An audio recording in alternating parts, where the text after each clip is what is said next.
Le monde nous pousse dès l'enfance à faire des choix, à nous situer par rapport à la société. Et suivant nos milieux familiaux, notre éducation, nos pays, nous devenons chrétiens, musulmans, hindouistes, bouddhistes, athées, communistes, marxistes, socialistes, capitalistes, anarchistes, nationalistes, fascistes, etc.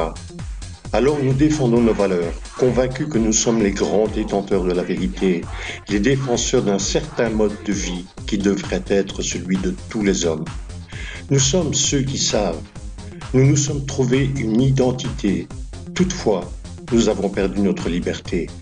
Nous ne pensons plus librement. Nous suivons la doctrine, le livre saint, le petit livre rouge ou le capital, les paroles sacrées, religieuses ou athées. Mais que sont ces valeurs? Quelle est cette vérité? Y a-t-il une vérité? Les religions apparaissent et disparaissent au cours des siècles, entraînant les dieux dans leur sillage. Les philosophes ne cessent de se contredire sous peine de n'avoir rien de nouveau à dire, et donc de rester inconnus. Ce qui était vrai hier est faux aujourd'hui. Les valeurs d'aujourd'hui seront bannies demain. La morale, les dogmes, les religions, les idéologies sont devenus aux hommes ce que les enclos sont au bétail. Et la raison en est simple. Tout cela n'est que le fruit de nos pensées, de notre éducation. La seule vérité que je vois autour de moi, c'est le soleil, le ciel, les océans, les montagnes, les arbres, les animaux. Tout cela est. L'homme semble ne pas pouvoir vivre sans prendre parti pour une idéologie, une croyance, un mouvement politique, sans suivre un gourou, un prophète, un leader. L'homme ne peut-il croire en lui-même? Les murs qui séparent les hommes ne sont pas la grande muraille de Chine, le mur d'Israël ou le rideau de fer qui coupait encore l'Allemagne en deux il y a peu de temps. Les murs qui nous séparent sont dans nos têtes.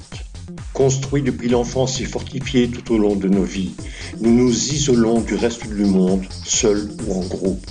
Et puisque nous détenons la vérité, les autres ont forcément tort. Alors on se dispute, on se déteste, on se fait la guerre. Vous êtes avec nous ou contre nous. Ne pas croire en soi, c'est ne pas croire en l'humanité, car nous en sommes chacun une particule identique aux autres. Nous sommes donc par conséquent chacun l'humanité tout entière. Et tant que nous ne croirons pas en nous, les conflits, les guerres ne cesseront pas.